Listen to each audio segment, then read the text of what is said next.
திருச்சிற்றம்பலம். மரர்ம பார்வதி பதேர மகாதேவா.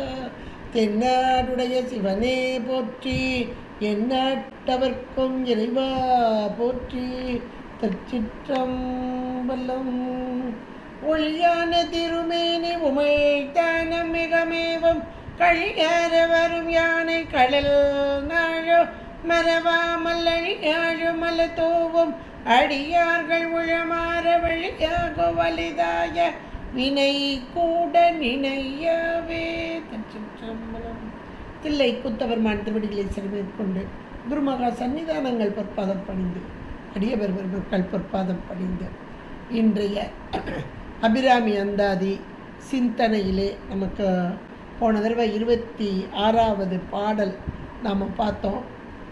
ஏத்தும் அடியவர் ஈரேழ் உலகினையும் படைத்தும் காத்தும் அழித்தும் திரிபவராம் கமல் பூங்கடம்பு சாத்தும் குழல் அணங்கே மனம் நாரும் நின் தாழ் இணைக்கு என் நாத்தங்கு பொன்மொழி ஏறியவாறு நகையுடைத்தே. அம்மையுடைய திருவடிகளை புகழ்ந்து பாடும் இந்த அன்பர் என்னுடைய வாயில் வரக்கூடிய இந்த நாத்தங்கு பொன்மொழி அதையும் அம்மை அருமையாக ஏற்றுக்கொண்டாள் அப்படின்னு ஒரு மகிழ்ந்ததான ஒரு வரிகளோடு அங்கே நிறைவு செய்கிறார். நாத்தங்கு பொன்மொழி என்கிறார்.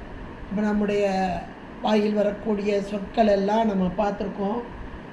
இவையெல்லாம் இறைவனுடைய திருவருளாக இருந்தாலும் கூட இந்த உயிர் அறிவிலே இருக்கக்கூடிய மலம் மலக்கலப்போடு கூடியதாக வெளிப்பட்டு வரக்கூடிய வைகரி வாக்கு, அதைத்தான் நாத்தங்கு புன்மொழியினர்.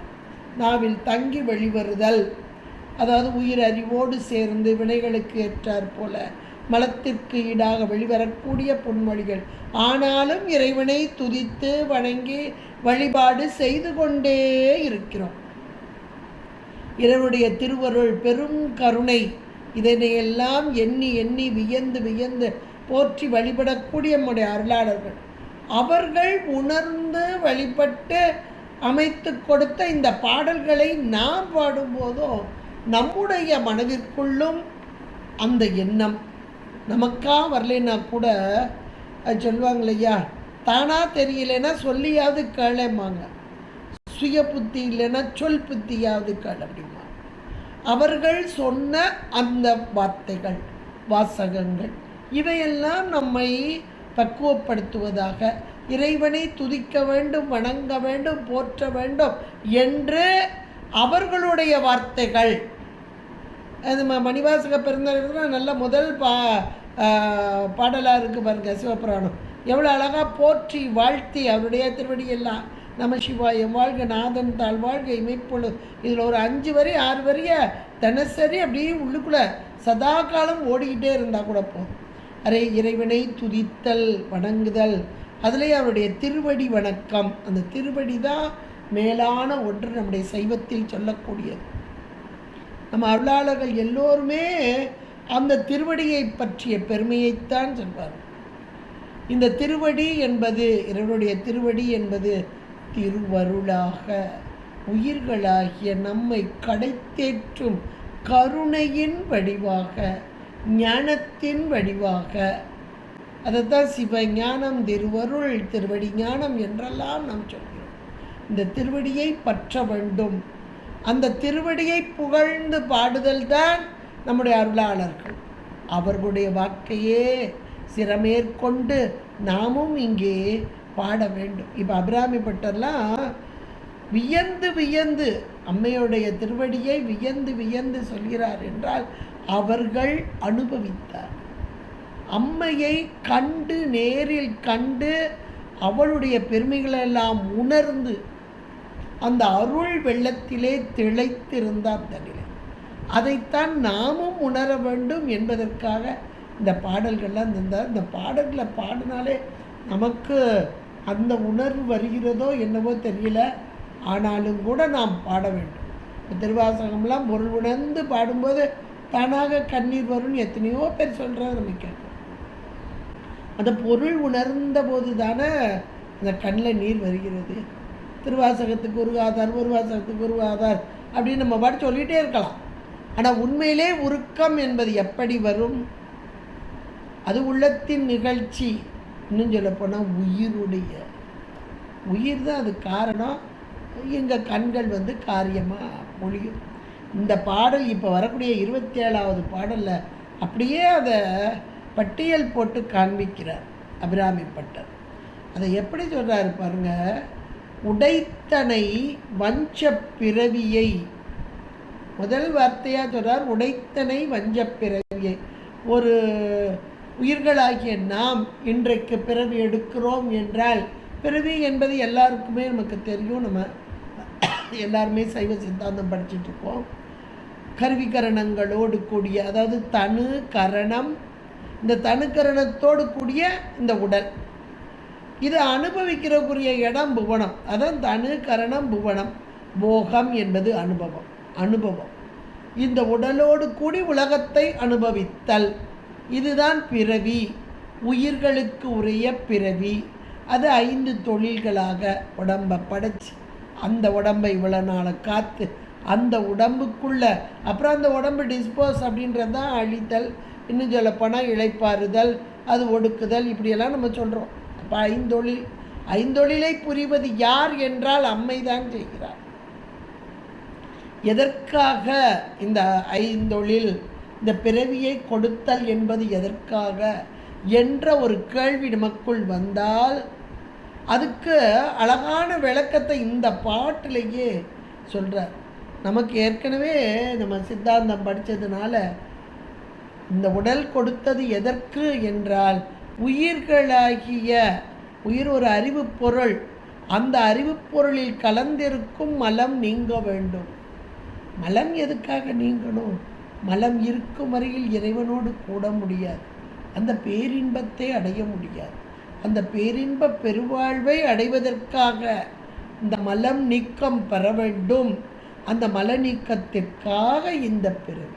இது நமக்கு முதல்ல தெரியுமானா தெரியாது.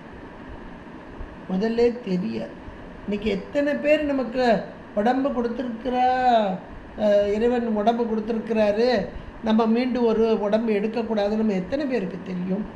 தெரியாது. ஏதோ உடம்பு வந்திருக்கு, நம்ம உலகத்தை அனுபவிக்கிறோம். அந்த நிலையில் தான் நம்ம அனுபவிச்சுட்ருக்கோம். இங்கே அழகான ஒரு வார்த்தை கொடுக்குறார் பாருங்க. வஞ்ச பிறவியை உடைத்தனை வஞ்ச பிறவி இருக்கா, அதை அப்படியே கொண்டு கூட்டி எடுத்துக்கிட்டோம்னா வஞ்ச பிறவியை உடைத்தனை. அப்போ பிறவி என்பது மீண்டும் வரக்கூடாது. பிறவின்னு என்னது? உடம்பு தான். உடம்பு, இந்த உலக போகம், இதெல்லாம் இதுதானங்க இன்றைக்கி நல்லா இருக்குது, சந்தோஷமாக இருக்குது. இந்த உடம்பே பிரதானம் என்று உலகத்தை அனுபவித்து கொண்டு இருக்கிறோமே, இந்த உடம்பு வேண்டான்னு நீங்கள் சொல்கிறீங்களே அப்படின்னு நம்மில் சிலர் நினைத்தால் அவர்களுக்கு இந்த பாட்டு புரியாது. இன்றைக்கி நிறைய பேருக்கு சித்தாந்தம் புரியாது, அதனால் நிறைய பேர் வரமாட்டாங்க. கொஞ்சம் பேர் தூங்கிடுவாங்க.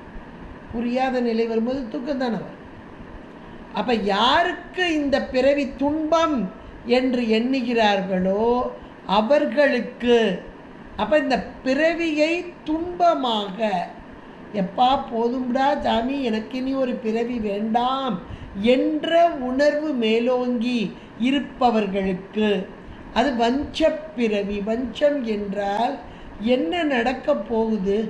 இதுக்கு முதல் பிறவி எப்படி இருந்தேன், இனி அடுத்த ஒரு பிறவி வந்தால் அது எப்படி இருப்பேன்? சரி, அந்த பிறவியைத்தான் விடுங்களேன், அடுத்த நேரம் எனக்கு என்ன நடக்கும்? இந்த பிறவியிலேயே அடுத்த நேரம் எனக்கு என்ன நடக்கும்? யாராவது கணிச்சு வச்சுருக்கோமா? வேணால் கணிக்கிறதுக்கு ஒரு சின்ன தாள் வச்சுருக்கோம், நமக்கு சாதகமாக இருக்கிற மாதிரி ஜாதகம்னு ஒன்று வச்சுருக்கோம். அது நமக்கு சாதகமான ஆள்கிட்ட தான் போவோம். அவர் எதாவது அப்படி வரும் இப்படி வரும்னு சொன்னால், அந்த ஆள்கிட்ட போகாது, எல்லாம் நெகட்டிவாக பேசுகிறார், அந்த ஆள்கிட்ட போகாதுன்னு போவோம். நமக்கு சாதகமாக பேசுகிறவங்ககிட்ட தான் நம்ம போவோம். அப்போ இந்த பிறவி என்பதுக்கு அடைமொழி அருமையாக கொடுத்தார். வஞ்சம் என்றால் நம்மால் அறிய முடியாத அந்த தன்மை. பிறவியை நம்ம அறிய முடியாது. எத்தனையோ பிறவி, எல்லா பிறப்பும் பிறந்து இழைத்தேன் எம்பெருமான் அப்படின்னு மணிவாசக பெருந்தகையார் சொல்கிறார் என்றால், அவர் உணர்ந்தார் எல்லா பிறப்பும் பிறந்து 84 லட்சம் யோனி பிறவிகள். பிறந்து இழைத்த தன்மையை நமக்கு பட்டியல் போட்டு காமிக்கிறார். அப்போ அவர்கள் உணர்ந்தவர்கள், அந்த உணர்ந்த தன்மையினால் இந்த அருளாளர்கள் நமக்கு திருமுறைகளும் சாத்திரங்களும் மிக தெளிவாக எடுத்து. வஞ்சம் என்றால் மறைக்கப்பட்ட தன்மை. பிறவி என்பதையும் நாம் உணர மாட்டோம். இந்த பிறவியிலே வரக்கூடிய அடுத்து அடுத்து வரக்கூடிய இன்ப துன்பங்கள், அது இன்பம் எப்படி வருது, துன்பம் வருது அப்படின்னு உணர்றமான உணரலை. அதான் வஞ்ச பிறவி என்றார். மறைக்கப்பட்ட, என்னால் உணர முடியாத, என்னால் அறிய முடியாத இந்த பிறவி, இதுவரும் இது தரக்கூடிய துன்பம், இந்த துன்பத்திலிருந்து இந்த பிறவியை உடைத்தனை, அதான் வஞ்ச பிறவியை உடைத்தனை என்று ஒரு அருமையான வார்த்தையை அழகாக போட்டார். சரி, வஞ்ச பிறவியை உடைத்தனை என்ற மாத்திரத்தில் நல்லா அந்த வார்த்தையை மீண்டும் சொல்லி பாருங்க. வஞ்ச பிறவியை உடைத்தனை. அப்போ இந்த பிறவியை உடைப்பதற்கு யாருக்கு அதிகாரம்? உடைத்தல் என்றால் நீக்குதல், வேற ஒன்றும் இல்லை. இந்த பிறவியை நீக்குதல் என்பது யாருக்கு அதிகாரம்? நமக்கு இருக்கானா? கண்டிப்பாக கிடையாது, நமக்கு அது கிடையாது. அப்போ இந்த பிறவியை நீக்கும் அதிகாரம் அம்மைக்கே உண்டு. இந்த ஆன்மாவுக்கு இந்த பிறவியே இறுதியான பிறவி, இனி ஒரு பிறவி கிடையாது. இது இந்த உடல் தேகம் இருக்கும் காலம் வரைக்கும் இந்த உலகத்தில் இருந்து கொண்டு அதன் பின்பாக எம்மை வந்து சாரட்டும் அப்படின்னு ஒரு கணக்கு போட்டுருவாள். அவள் எப்படி போடுவா, எங்கேருந்து போடுவா, இதெல்லாம் தான் நம்ம சாத்திரம் சொல்லுது. எங்கேருந்து போடுறா, எப்படி, அப்போ எப்போ எவ்வளவு நாள் எப்படி அப்படின்றது எல்லா கணக்கும் இறைவன் தானே அறிகிறார். ஒரு தெரியா காலத்தே உள்புகுந்து உளமண்ணி கருத்திருத்தி உண்புக்கு கருணையினால் ஆண்டு. அந்த கருணை, அதுக்கு பேர் தான் அருள், அதுதான் அம்மை.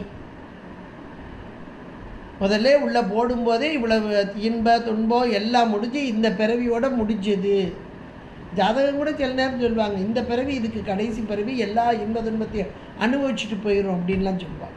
அது சில ஜாதகங்களில் தெரியும், இந்த பிறவி இதுக்கு கடைசி அப்படின்னு. ஆனால் அந்த பிறவியில் அவங்க எல்லா இன்ப துன்பம் எல்லாத்தையும் அனுபவிச்சுப்பாங்க, முடிச்சுட்டு நல்ல ஒரு மேலான நிலையில் நிற்பாங்க. அது இன்பமாகட்டும் துன்பமாகட்டும் சமமாக. இதைத்தான் நம்ம இருவினை ஒப்புணும். அந்த இருவினை ஒப்பு வரும்போது மலம் பரிவாகப்பட்ட நிலை. மலம் பரிவாகப்படுதல் என்பது மீண்டும் அங்கே எழும்பாத, யான் எனது என்னும் செருக்கு எழும்பாத ஒரு நிலை. இதெல்லாம் வருது. அப்போ இந்த இடத்துல வஞ்சப்பிறவியை உடைத்தனை என்ற மாத்திரத்திலே இனி ஒரு பிறவி வராமல் இருக்கும் வண்ணமாக அங்கே காக்கும் அம்மை என்று சொல்லிவிட்டு, இப்போ இந்த முதல் வரி என்பது காரியமாக வருகிறது. இது ஒரு காரியம், அதாவது பிறவியை நீக்குதல் அப்படின்றது ஒரு காரியம். எந்த ஒரு காரியத்திற்கும் காரணம் இல்லாமல் காரியம் இல்லை. இது நம்ம அழகாக படிச்சிருக்கோம் சாத்திரத்தில். அப்போ இப்போ இது காரியம் என்றால் காரணம் எது? அப்போ இந்த பிறவியை நீக்குவதற்கு உரிய காரணம் எது? அந்த காரணம் இன்னும் சொல்ல போனால், ஒரு இடத்துக்கு நம்ம போகிறோம் அப்படின்னு சொன்னால், ஒரு இடத்துக்கு போகிறோம். அப்போ போவதற்கு ஏதேனும் ஒரு சாதனம் வேணும். இப்போ இங்கேருந்து மதுரைக்கு போகிறோம் அப்படின்னா பஸ்ஸில் போகலாம், அல்லது காரில் போகலாம், இல்லை ஃப்ளைட்லேயே போகலாம். இப்போ தூத்துக்குடியிலேருந்து மதுரைக்கு போனால் ஃப்ளைட்லேயே போகலாம். ஒரு சாதனம் வேணும் இல்லையா? சாதனம் வேணும். அப்போ மதுரைக்கு செல்வது அப்படின்றது காரியம் என்றால் அதற்கு ஒரு சாதனம், இது ஒரு காரணம் வேணும். அந்த காரணம் எது அப்படின்னு கேட்டால் அடுத்த வரி அப்படியே அழகாக கோர்வையாக கொண்டு வர்றார் அபிராமிப்பட்டர். ஒன்றிலிருந்து இதை அப்படியே மாற்றி போடணும். பாப்பா அடுத்தாப்புல அடுத்த வார்த்தையை பாருங்க, உள்ளம் உருகும் அன்பு படைத்தனை. இப்போ முதல் இது என்னது?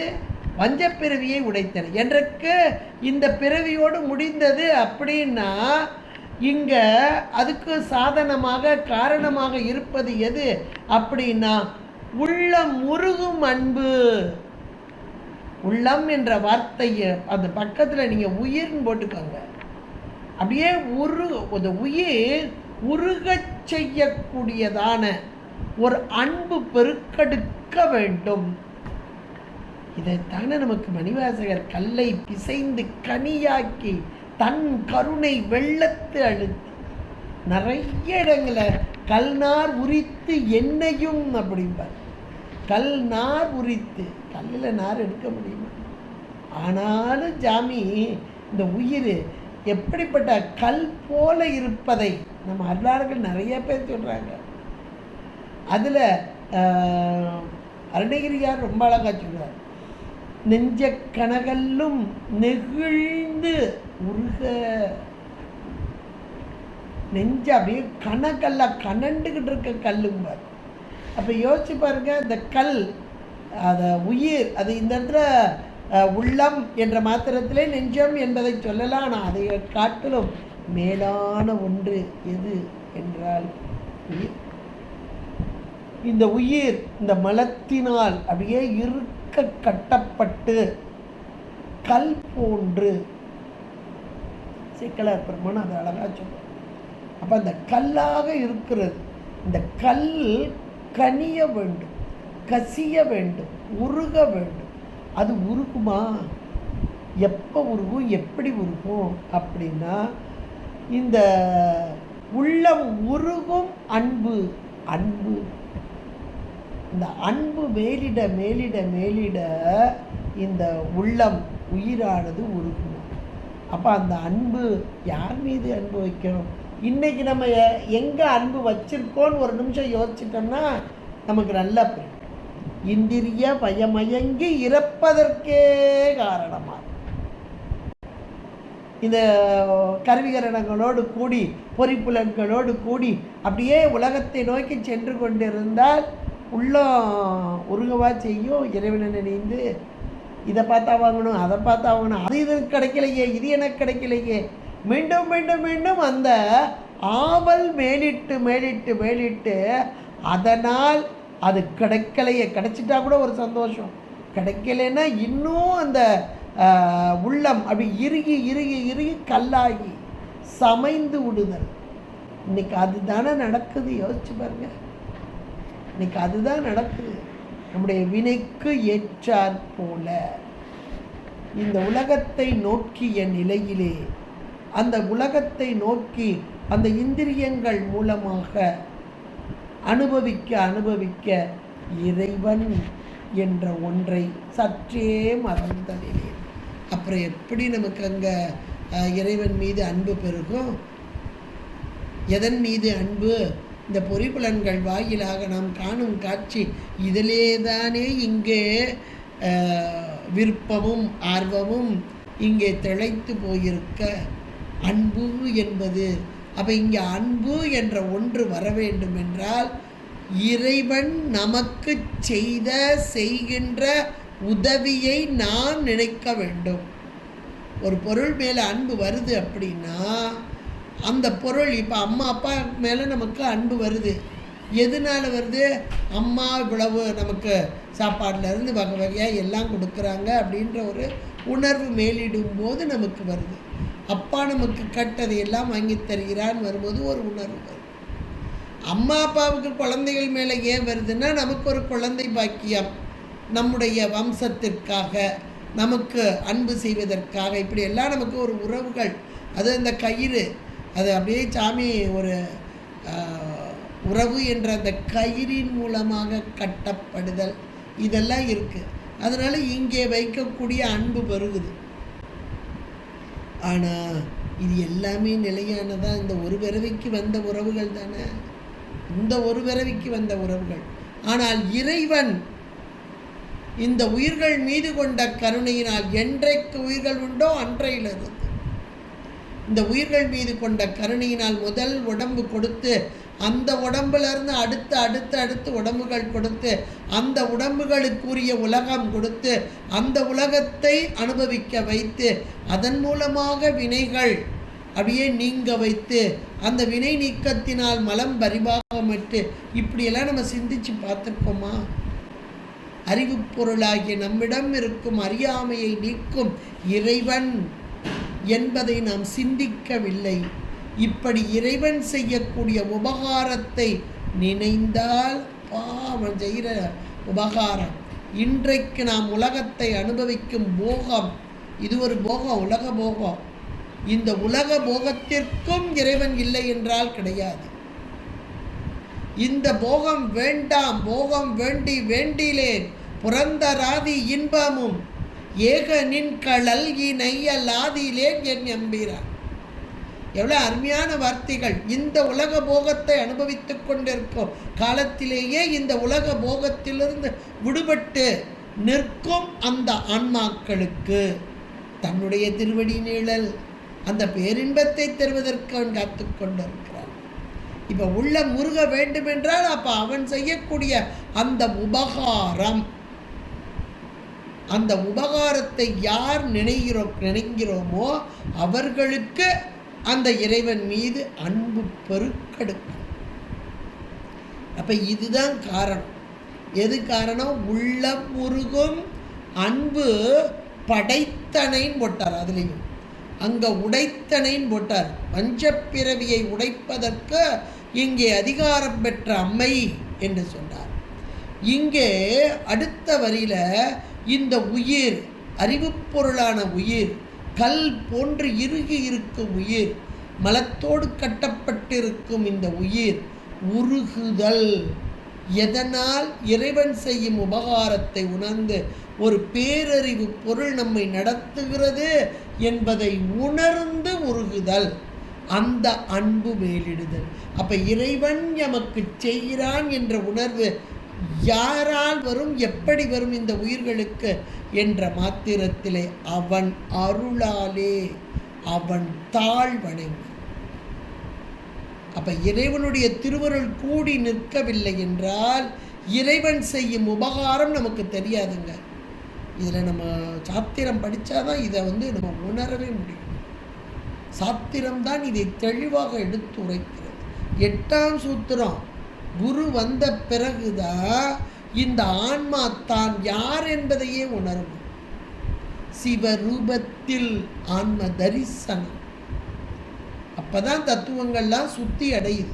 இப்போ 8ஆம் சூத்திரம். அப்போ குரு வரணும். குருவாக வருவது யார்? இறைவன். இந்த இடத்துல உள்ளம். அப்போ முதல்ல உடைத்தனை வஞ்ச பிறவியை என்பது காரியமாக்கி சொன்ன அபிராமி பட்டர் அதனுடைய காரணத்தை அடுத்து இது சாதனம். எது சாதனம்? அந்த பிறவியை உடைக்கிறதுக்குரிய சாதனம் எது? உள்ளம் உருகுதல். அந்த உள்ளம் உருகுவதற்குரிய காரணம் எது? அன்பு. அந்த அன்பு படைத்தனை. அப்போ அந்த அன்பு எனக்கா வருமா? வராது. இறைவன் உணர்த்தினால் அன்றி உணராத ஆன்மா. உணர்த்தில் உணர்வேன், உணர்த்தாயே நாயேன் கனத்தும் உணரும் வகை காணேன். உலகப் பொருளையே காண முடியாத உயிருக்கு உயிராக இருந்து நம்மை செலுத்தும் இறைவனை காண முடியுமா? ஒரு காலம் முடியாது.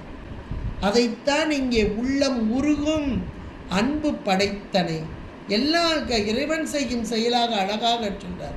அம்மையின் காரியம் அவள் செய்கிறாள். பஞ்ச பிறவியை உடைக்கிறாள். அதற்கு காரணமாகிய சாதனமாகிய இந்த உள்ளம் உருகும் அன்பையும் படைக்கிறாள். அதையும் அவளே கொடுக்கிறாள். படைத்தனை. சரி, அன்பு அதாவது இறைவன் மீது கொண்ட அன்பு. இப்போ உலகத்தில் வைக்கிற அன்பு அல்லது நம்ம உறவில் வைக்கிற அன்பு. இன்றைக்கி உறவுகள்னு சொல்கிறது நம்ம குடும்பத்தை தான் சொல்லுவோம். நம்ம குடும்பத்தை விட்டு தாண்டி அடுத்த 2வது பக்கத்தில் இருக்கிற சொந்தத்தை கூட சொல்ல மாட்டோம். இன்றைக்கி நல்லா ஒரு நிமிஷம் யோசித்து பாருங்கள். நீங்கள் நம்ம குடும்பம்னா இன்றைக்கி கேட்டிங்கன்னா ஒரு 2 பிள்ளைங்க இருக்காங்கன்னா 2 பிள்ளைங்க தாய் தகப்பன் தான். அந்த பிள்ளைங்க கல்யாணம் கட்டி போயிட்டா அதுலேயும் கூட பாருங்களேன், ஒரு கணவன் மனைவி, அதாவது தன்னுடைய மகள் மருமகன்னா மகள் மேலே வச்சுருக்க பாசம் மருமகன்ட்ட இருக்காது. அந்த பேரன் பேத்தி பிடிக்கும், மகனுடைய பேரன் பேத்தி ரொம்ப பிடிக்கும், ஆனால் மருமகளை கொஞ்சமாக பிடிக்கும். அப்போ எவ்வளோ ஒரு பாரபட்சமான உணர்வு நமக்குள்ளே இருக்கு பாருங்க. இதெல்லாம் ஒரு வஞ்சகமாக உள்ளுக்குள்ளே இருக்க காரணம் மலம். அப்போ அந்த மலம் நீங்கிற வரைக்கும் நமக்கு அந்த இறைவனுடைய திருவடி கிடைக்கிறது ரொம்ப கஷ்டம். இப்போ இதையெல்லாம் நமக்கு தர்றா அம்மா, ஒன்றுன்னா தர்றா. அப்போ இந்த காரியம் நடக்க வேண்டும். எந்த காரியம்? வஞ்சப்பிறவியை உடைக்க வேண்டும். அதை உடைத்தனை அதுதான் செய்கிறார். அதுக்குரிய காரணமாக உள்ளமுருகும் அன்பு படைக்கிறார். அப்புறம் அதுக்குரிய சாதனம் காரணம் எது? ஒவ்வொன்றா காரணம் கீழே வந்துக்கிட்டே இருக்கு பாருங்க. அப்போ இந்த உள்ளம் முருக வேண்டும் என்றால் எதை நான் ஏற்றுக்கொள்ள வேண்டும்? பத்ம தாமரை போன்ற அந்த திருவடி, பத்ம யுகம், அதாவது பதயுகம் என்ற மாத்திரத்தில் இணையார் திருவடி, 2 திருவடி, பத்ம தாமரை போன்ற அந்த 2 திருவடிகள் சூடும் பணி எனக்கே அடைத்தனை. அருமையான வார்த்தைங்க இந்த வார்த்தை. இது அப்படியே ஒவ்வொரு வார்த்தையுமே இந்த இதில் ஒரு உடைத்தனை, படைத்தனை, அடைத்தனை, உடைத்தனை என்று சொல்லுகிற பாருங்க. திருச்சிற்றம்பலம். அம்மை அருமையாக நமக்கு எடுத்துரைக்கிறார். உடைத்தனை வஞ்ச பிறவியை என்று சொல்லி அதற்குரிய அந்த பிறவியை உடைத்தல் என்பது சாதாரணமான ஒரு காரியம் இல்லை. நாம் நினைச்சு கூட பார்க்க முடியாது. அதற்கு காரணமாக இருக்கக்கூடிய உள்ளம் என்பது உயிர், அது உருகக்கூடிய அன்பு படைத்தனை என்று சொல்றார். அடுத்ததாக அந்த அன்பு அந்த இறைவன் மீது வைக்க வேண்டும் என்றால் இந்த ஞானமே வடிவான திருவடி, அந்த இறைவனுடைய 2 திருவடி என்பது அபரஞானமும் பரஞானமும். அப்போ அந்த ஞானத்தை இந்த ஆன்மாக்களாகிய நாம் அடைய வேண்டும் என்றால் எப்படி அடைய முடியும்? அதுக்கு தான் அழகா சொல்ற, பத்ம பதயுகம் சூடும் பணி எனக்கு அடைத்தனை. அந்த இறைவனுடைய திருவடி, இணையார் திருவடி என் தலைமேல் வைத்தலுமே துணையான சுற்றங்கள் அத்தனையும் துறந்து ஒழிந்தேன். அப்ப அந்த திருவடி ஞானமே வடிவான அந்த திருவடி பட்ட மாத்திரத்திலே, தலை என்பது இங்க உயிருடைய அறிவு. அப்ப உயிருடைய அறிவில் இந்த திருவடி பட்ட மாத்திரத்திலே துணையான சுற்றங்கள் அப்படின்னா, அப்ப உயிருக்கு சுற்றமாக இன்றைக்கு நமக்கு சகல வர்க்க ஆன்மாக்கள், இந்த சகல வர்க்க ஆன்மாக்களாகிய நமக்கு சுற்றமாக இருப்பது எது? என்றைக்கு உயிர் உண்டா அன்னைக்கே இருக்கிற ஒரு மலம், அதை நீக்குவதற்காக வந்த மாயை கண்மம். இப்போ இதுகள்லாம் சுற்றமாக இருக்கிறது. இந்த மாயா கூட்டத்தோடைய காரியங்களாக வர்றது தான் இன்னைக்கு நமக்கு உறவுகளாக இருக்குது. உடம்புக்கு உரிய உறவுகள் நாம் வச்சுக்கோங்க. உடம்புக்கு உரிய உறவுகள் தான் இவைகளெல்லாம். இதுதான் மாயை. மாயை என்பது மாயையினால் செய்யப்பட்ட தரப்பட்ட உடம்பு. இந்த உடம்புக்கு உரிய உறவுகள், அதன் மீது தான் விருப்பம், நல்ல இன்பம் கொண்டு அதை அனுபவித்து கொண்டிருக்கிறோம். இப்போ இறைவனுடைய திருவடி பேரு நாம் பெற வேண்டும் என்றால் நாம போய் திருவடியை பெற முடியுமா? ஒரு காலும் அடைய முடியாது. திருவடி என்பது மேலான ஞானம், ஞானமே வடிவான அந்த பரம்பொருள், ஞான பரம்பொருள். அதை அழகாக நமக்கு சொல்லும்போது அவன் அருளாலே என்றார். அப்போ அந்த அவன் அருள் என்பது கருணை. கருணையைத்தானே நம்ம அம்மைன்னு சொல்லிட்டு இருக்கோம். அப்போ அந்த அம்மையுடைய அருள் கிடைக்கவில்லை என்றால் அந்த திருவடி ஞானம், திருவடி பேரு என்பது நமக்கு ஒரு காலம் கிடைக்காது. நிவாசகர் ரொம்ப அழகாக நிறைய இடங்கள்ல அந்த திருவடி பேரு, ஏன்னா அந்த திருவடி தீட்சை என்று கூட சொல்வார்கள். இந்த திருவடி தீட்சை பெற்ற அருளாளர்கள் அதை வியந்து வியந்து போற்றுவார்கள். அந்தனாய் ஆண்டு கொண்டு அப்படிங்கிற அந்தன கோலம் கொண்டு வந்து குழந்த மரத்தின் கீழாக இருந்து அந்த திருவடி பேரு வைத்தது. சுந்தரமூர்த்தி நாயனாருக்கு அந்த திருவடி தீட்சை கொடுப்பதற்காகவே சித்தவடம் என்ற இடத்துல வந்து 3 முறை, ஒரு தடவை இல்லை 3 முறை அந்த திருவடி தீட்சை கொடுத்த தன்மையெல்லாம் நாம் காண்கிறோம். அப்போ அந்த திருவடி பேரு என்பது எப்படிப்பட்ட, அது நாம போய் பெறுவது அல்ல, இறைவன் கொடுக்க வேண்டும்.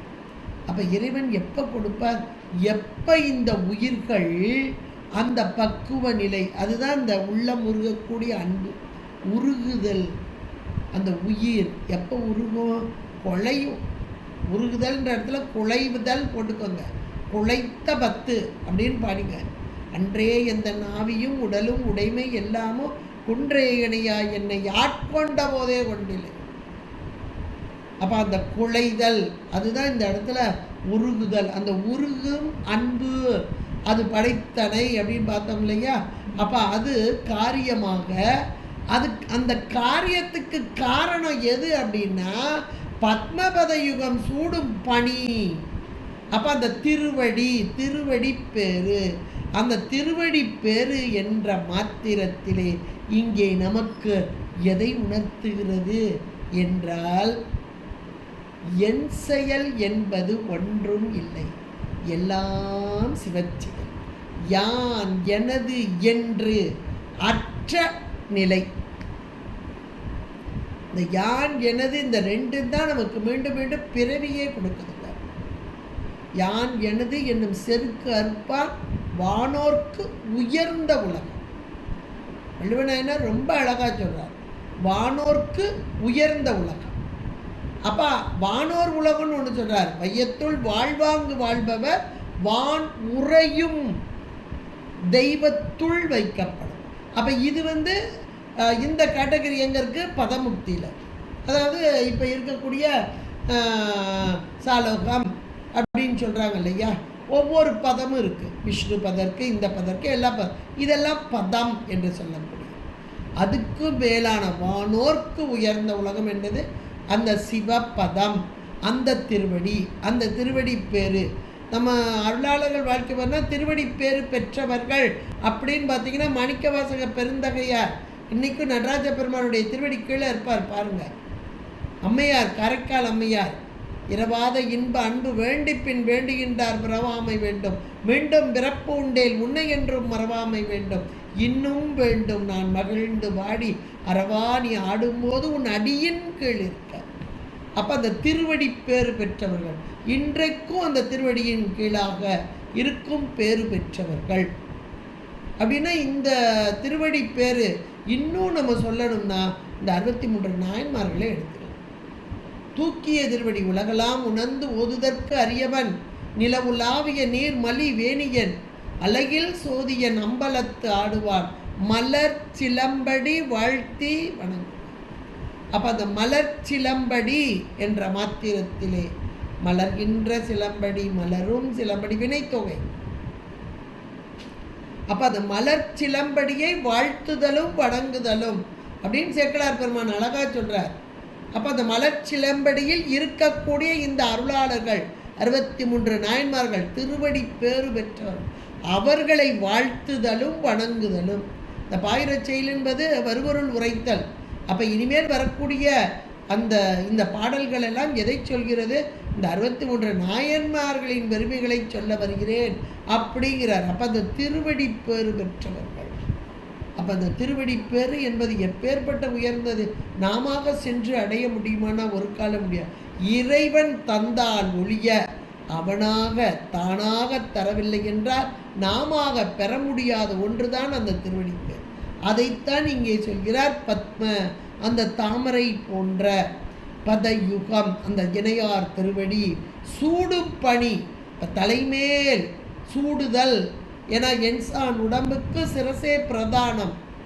இறைவன் எம்பெருமானுக்கோ திருவடி, அந்த திருவடி பேரு அதுதான் மேலான ஒன்று. அப்போ அந்த திருவடி இங்கே அதுக்குத்தான் நமக்கு அழகா சொல்லுவாங்க, திருவடியோடு கூடுதல் என்பது தாழ் கூட்டல் தலை, தாடலை என்பார்கள். இந்த லகரமும் தகரமும் உணர்ந்து டகரமாக மாறுதல் புணர்ச்சி விதியில். அப்போ 2 சொல் ஒன்றாக. அப்போ 2 சொல் என்பது தாழ் ஒன்று தலை ஒன்று.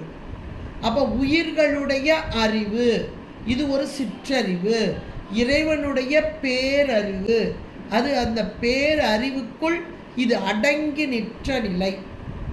இதுதான் திருவடி சூடுதல் என்பது.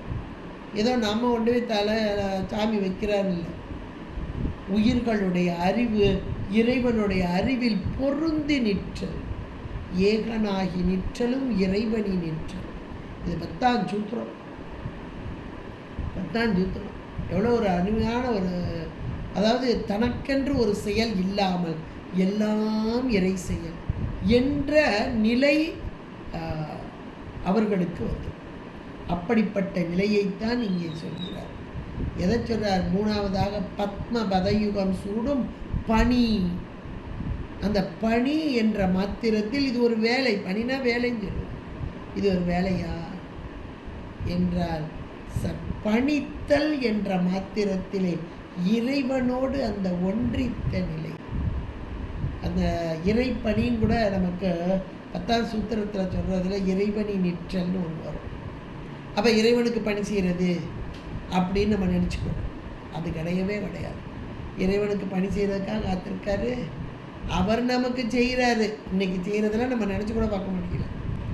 அப்போ ஏகனாகி நிற்றல் அப்படின்னா இறைவனோடு ஒன்றித்து இருந்து இறைவனி நிற்றல் என்ற மாத்திரத்திலே என் செயல் என்பது உயிருடைய அறிவு, சிற்றறிவு, என் செயல் என்பது ஒன்றுமில்லை, எல்லாம் உன் செயல் என்று அடங்கி நிற்ற நிலை.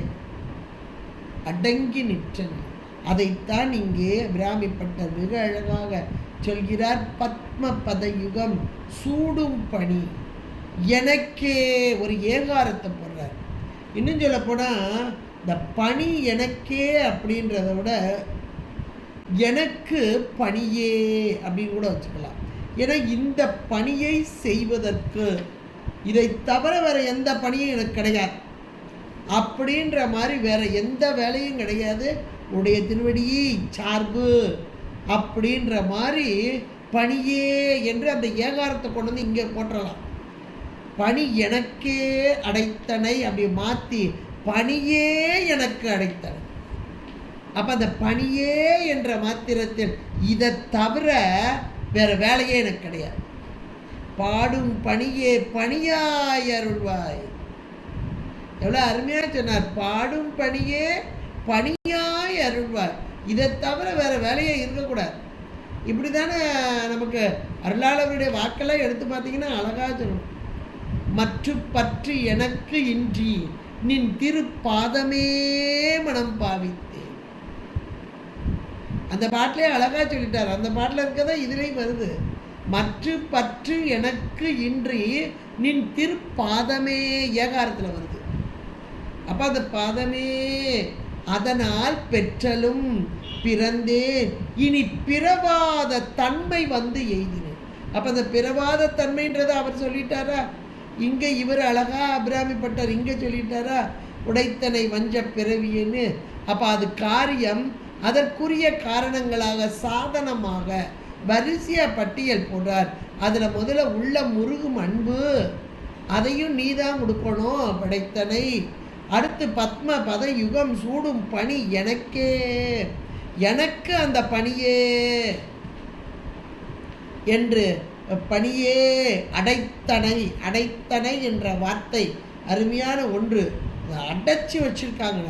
பொருந்தி நிற்றல், கொஞ்சம் கூட விட்டு பிரியாமல் அந்த பொருந்தி நிற்றல், அதனோடு பொருந்தி நிற்றல் அடைத்தனை. இது தவிர வேறு எதையும் நினையாத அந்த நிலை. இது இந்த நிலையெல்லாம் எப்போ வரும்னா மேலான ஒரு நிலை. இது இந்த அருளாளர்கள்னு சொல்கிறோம் இல்லையா, இவங்களுக்கு உள்ள நிலையத்தான், அதாவது அவர் நிலையில் இருந்து அந்த நிலையை நமக்கு பட்டியல் போட்டு நாம் உணரணும் என்பதற்காக காமிக்கிறார். அதான் பத்மபத யுகம் சூடும் பணி எனக்கே அடைத்தனை என்று சொல்லி அடுத்து சொல்கிறாரு. இப்போ இறைவனுடைய திருவடி இப்படி வந்து நிற்கணும், திருவடியை சூட்டணும், மற்ற பற்றி எனக்கெல்லாம் நீங்கி உன்னுடைய திருவடியே பற்றி நிற்கணும் அப்படின்னா அதுக்கு இன்னும் அடுத்தாப்புல ஒரு காரணம் வரணுமே. இது காரியம்னா அதுக்குரிய காரணம் எது என்றால் நெஞ்சத்து அழுக்கையெல்லாம் நின் அருள் புனலால் துடைத்தனை. அருமையான வார்த்தை. இங்கே இவ்வளவு மலம் தேங்கி கிடக்குதே, இந்த மலத்தோடு கூடி இந்த அப்பழுக்கு இல்லாத அந்த திருவடி, அதான் பத்ம பதயுகம்.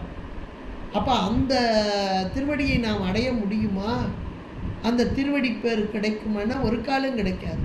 அப்போ அதுக்குரிய காரணம், அது காரியம் என்றால் இந்த காரணம் எது என்றால் இந்த அழுக்கை எல்லாம். எந்த அழுக்கு? நெஞ்சத்து அழுக்கு.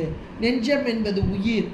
உயிர் என்றைக்கு உண்டோ அன்றைக்கே இருக்கக்கூடிய ஒரு அழுக்கு மலம். சகசமலம் ஆணவமலம், இன்னும் சொல்லப்போனால் அறியாமை. திருவடி பெரு என்பது அறிவு, திருவருளோடு கூடிய நிலை. இந்த உயிர்கள் இப்பொழுது அறியாமை மலம், மலத்தோடு கூடி அறியாமையில் இருக்கிறது. இந்த மலம் நீக்கம் பெற பெற பெற அந்த அறிவு, அந்த திருவடி பெரு இங்கே பெறக்கூடியதாக இருக்கும். அப்போ இந்த காரணம், இது காரியம். இந்த காரணம் என்பது அழுக்கு நீங்குதல், அந்த இருள் நீங்குதல். இன்று எனக்கு அருளி இருள் கடிந்து உள்ளத்து எழுகின்ற ஞாயிறே போன்று. அப்படியே இந்த பாடலை பொருத்தி பாருங்க, நல்லா புரியும். இன்று எனக்கு அருளி, அவன் அருளலைன்னா நமக்கு எதுவும் செய்ய முடியாது. முதல் அந்த அருள்தான் அம்மை. இன்று எனக்கு அருளி இருள் கடிந்து, இந்த இருள் கடிந்துதான் நெஞ்சத்து அழுக்கையெல்லாம் நீக்குதல். இருள் கடிந்து உள்ளத்து. அப்ப இருள் கடிந்துன நீக்கப்பட்டது, இருள் நீக்கப்பட்டது, மலம் நீக்கப்பட்டது. நீக்கப்பட்ட மாத்திரத்தில் எழுகின்ற ஞாயிறு. அப்ப இந்த இருளை நீக்குதல், இந்த மலத்தை நீக்குதல். இந்த மலத்தை நீக்கிறது எப்படி நீக்கிறான அம்மை? நின் அருள் புனலால் துடைத்தனை. நெஞ்சத்து அழுக்கை எல்லாம் நின் அருள் புனலால், உன்னுடைய அருள். அது எப்படி வருது? புனல்னா வெள்ளமா பாய்ந்து வருது. ஏன்னா கொஞ்சோண்டு அழுக்கிறத கொஞ்சோண்டு தண்ணி ஊற்றி கழுவிட்டு போயிடலாம், லேசாக தண்ணி ஊற்றி கழுவிட்டு போயிடலாம்.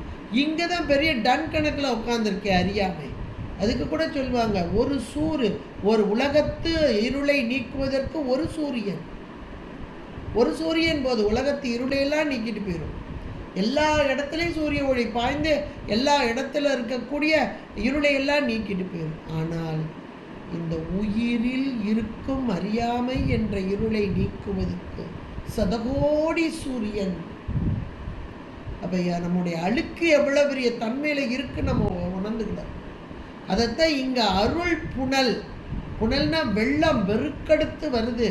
சாதாரண தண்ணி இவ்வளோண்டு ஊற்றினாலும் முடியாது, அதை அருளாகி பெருக்கெடுத்து வருகிறது. அந்த அருள் புனலால் துடைத்தனை. இதுதான் அருள் வீழ்ச்சி, சக்தி நிபாதம் என்று சொல்றார். அருள் வீழ்ச்சி. இப்படிப்பட்ட அருள், அந்த கருணை என்ற வெள்ளம் பெருக்கெடுத்து வந்தால் இங்கே உள்ள மாசு மலம் ஒவ்வொத்து எவ்வ தடந்திரையால் எற்றுண்டு பற்று ஒன்று இன்றி கனியை நேர் துவர் வாயார் கலக்குண்டு காம வான் சுரவின் வாய்ப்பட்டு இனி என்னே உய்யுமாறு என்று எண்ணி எண்ணி கிடக்கின்றேன். எவ்வளோ அருமையாக சொல்றாரு. இப்படிப்பட்ட நிலையில் அஞ்செழுத்தின் புனைவடித்து, இந்த அஞ்செழுத்து என்பதுதான் மேலான நமக்கு மகா பாக்கியமாக, இன்னும் சொல்ல போனால் திருவடி பேராக. இந்த நெஞ்சத்து அழுக்கையெல்லாம் நின் அருள் புனலால் துடைத்தனை. எவ்வளோ அருமையான ஒரு காரணமாக காரியமாக. இப்போ பாருங்க, நீங்கள் இப்போ கடைசி என்ன சொல்கிறாரு? சுந்தரி அம்மையை விழிக்கிறார். சுந்தரி என்றால் அழகே வடிவானவள், அருளே வடிவானவள். இந்த அருள் தானே இங்கே அழகாக அப்படியே காட்சி தருகிறது. அருள் தான் இங்கே அழகாக காட்சி தருகிறது. சுந்தரி அழகுக்கு ஒருவரும் ஒவ்வாத வள்ளியாக இருக்கும் அம்மையை விழிக்கிறார். சுந்தரி நின் அருள் ஏதென்று நான் சொல்லுவது? இப்படிப்பட்ட அழுக்கு மண்டி கிடக்கக்கூடிய உயிர், அது அறியாமை என்ற அழுக்கை நீக்குவதற்காக வந்த அருட்புணலாக, அருள் வீழ்ச்சியாக, சக்தி நிபாதமாக வரக்கூடிய உன் அருள், அதை நான் எப்படி சொல்றது? இது இந்த நெஞ்சத்து அழுக்கையெல்லாம் நின் அருள் புனலால் துடைத்தனை. நின் அருள் ஏதென்று நான் சொல்லுவது? இதனால் பத்மபத யுகம் சூடும் பணி எனக்கே அடைத்தனை. நின் அருள் ஏதென்று நான் சொல்வது? இதனால் உள்ளம் உருகும் அன்பு படைத்தனை. நின் அருள் ஏதென்று நான் சொல்வது? இதனால் வஞ்ச பிறவியை உடைத்தனை. நின் அருள் ஏதென்று சொல்வது? இப்போ மேலே இருக்கிற ஒரு காரியம், இந்த வஞ்ச பிறவியை உடைத்தல்.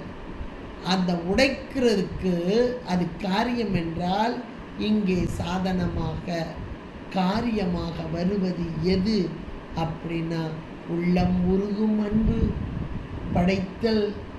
அதுவும் இறைவன் அம்மையுடைய அருள், நின் அருள். அதை நான் எப்படிமா சொல்கிறது? அந்த அன்பு, இந்த உள்ளம் உருக வேண்டும் என்ற அந்த அன்பு வரணும்னா எனக்கு என்ன கிடைக்கணும்? பத்மபத யுகம் சூடும் பணி எனக்கு அந்த பணியே அடைத்தனை. நீயா வந்து சூட்டலைன்னா நானா வந்து அந்த பாதமலரை சூட முடியாது. நீ பார்த்து இந்த சூடியதால் இந்த பணி எனக்கே இங்கே அடைத்தனை. நின் அருள் ஏதென்று சொல்லுவது என்று சொல்லி இப்படி இதுக்கு இந்த காரியத்திற்கு காரணமாக இருப்பது எது? நெஞ்சத்து அழுக்கு. உன்னை அடைய முடியாத நிலையில்தானே நான் இப்படியெல்லாம் இருக்கிறேன். இந்த திருவடியை சுட முடியாமல், உன் மீது அன்பு கொள்ள முடியாமல், இந்த பிறவியை உடைக்க முடியாமல் இருக்கிறேன். இதுக்கெல்லாம் காரணம் இந்த நெஞ்சத்து அழுக்கு தானே. இந்த நெஞ்சத்து அழுக்கையெல்லாம் நின் அருள் புனலால் துடைத்தான். இதுதான் மேலான காரணம். இந்த காரணத்தை நீக்குவி, இந்த ஒவ்வொன்றா நீக்கி நீக்கி நீக்கி காரியமாகிய பஞ்சப்பிறவியை நீ உடைத்தனை என்று அழகான இந்த பாட்டை அப்படி கொண்டு கூட்டி எடுத்து பாருங்க. அருமையாக இருக்கும், சொல்ல சொல்ல ஆசையாக இருக்கும். நின் அருள் ஏதென்று சொல்லுவதே என்று அம்மையுடைய எவ்வளவு மேலான பரம்பொருள் நம் பொருட்டு, உயிர்கள் பொருட்டு இறங்கி வந்த தன்மை, உயிர்களுடைய அறிவிலே இருந்து கொண்டு செய்யக்கூடிய ஐந்தொழில் ஆற்றும் தன்மை. இந்த ஐந்தொழில் ஆற்றும் தன்மையிலும் இந்த உயிர்களுக்கு ஒரு பக்குவம் வர வைத்தல். அந்த பக்குவம் வர்றது தான் உள்ள முருகுதல்.